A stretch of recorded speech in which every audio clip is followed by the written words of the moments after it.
Hello, it's your old pal Chris. I sent the print version of my next book off to the printer this morning before I got to work.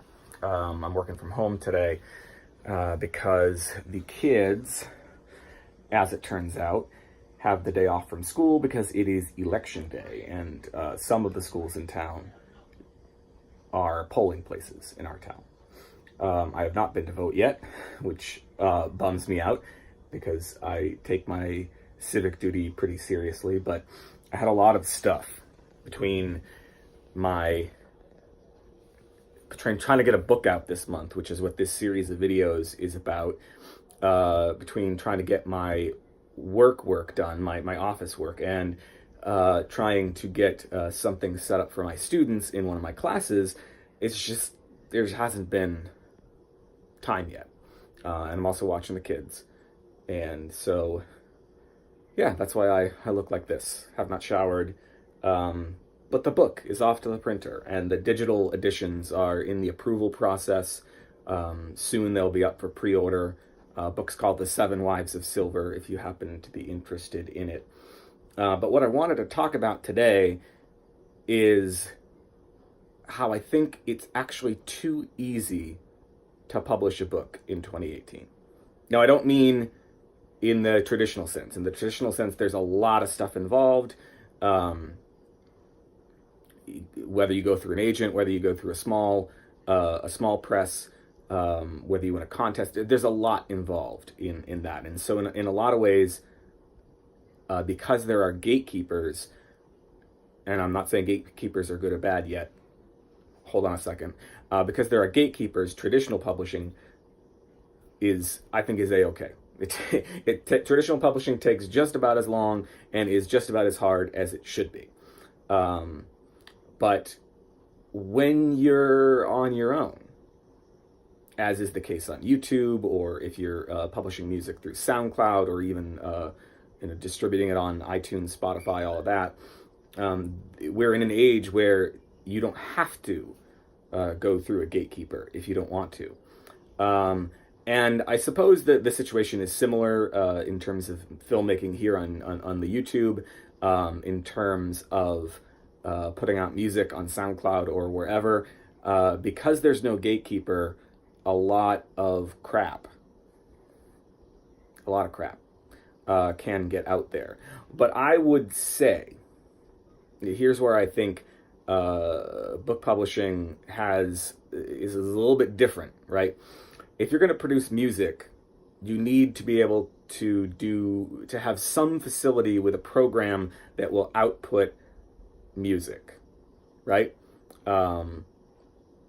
Whether that facility is extensive or not that much, you need to have some facility with something like GarageBand at the minimum, right? Or Audacity if you're on a PC. If you're making videos, you, in a lot of ways, have to have some facility with a video editing program. Not always. I mean, obviously, I'm filming this on my phone, right? And I can upload it to YouTube. So I'm kind of finding ways to contradict myself even as I speak here. But with a book, and maybe I just think a lot about this because books are my chosen art form, it is too easy to publish. If you go to a site like Lulu, or even Barnes & Noble, I think I was on there this morning, you could do this, maybe Amazon. There's a whole bunch of places where all you need to do is upload a Word file. That's it. Upload a Word file, not formatted, not edited, not anything, and you can have a book. And they'll help you slap together a cover in a few minutes, and then boom, your book's out there. And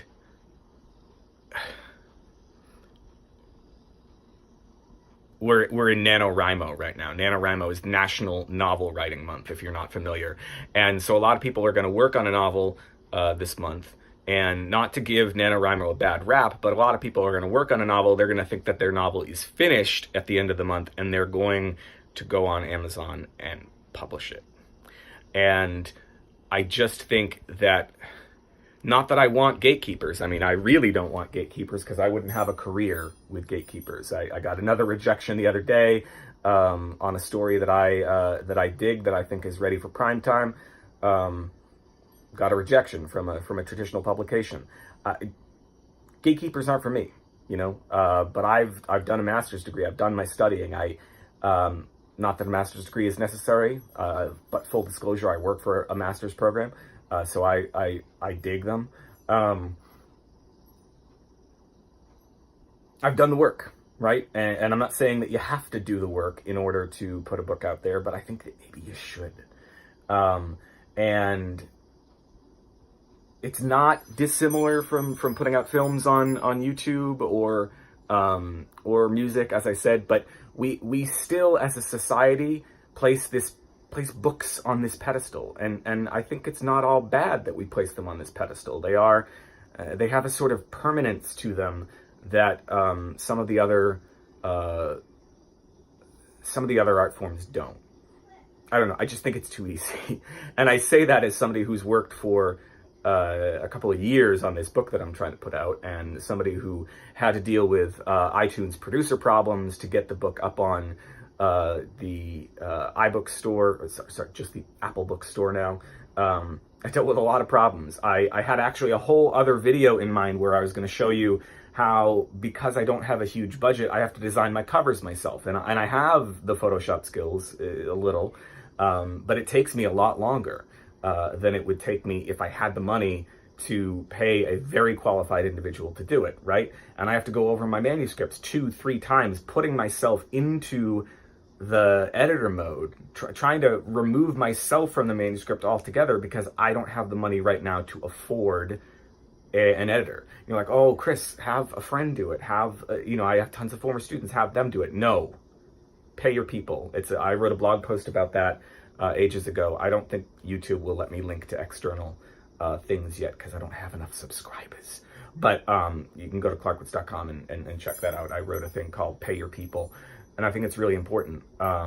So I do this on my own for the most part until, I find the project that just demands the big crew, and then I go into huge amounts of debt to pay people fairly and get a product out there.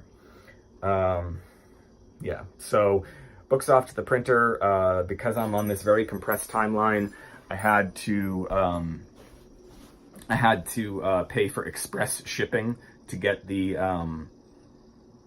proof copy to me in time so that I can still get the book approved and for sale on the 27th. It's the other thing, and I'll end on this, is that when you are doing a book, and when you're doing a book the I don't want to say the right way, because what's a right way, but when you're doing the book the sort of long, careful slog way, which is what I'm doing, it's really hard to pivot, right? You put out a video, you put out a song, I think you're able to, I don't do those things as often as other people do. I do write songs, I do make videos, but what I'm gonna say is, when you put out a book, because it's such a long process, what you learn from one book, when you make a mistake on one book, as I've made plenty on this book and plenty on the past books, it sometimes takes a while for you to be able to apply those lessons learned. So I'm learning things now about this book. I'm failing on things now with this book that I won't be able to fix until the next book, which is next year. Anyway, I'm E. Christopher Clark. A book is called The 7 Wives of Silver, comes out on November 27th, wherever you get your books. If you dig what I'm doing here, do all the YouTube stuff, subscribe and all that, but you can also support me on a monthly basis on patreon.com/ECCbooks. My watch is buzzing at me. That means I have to go put my kids' pizza in the oven.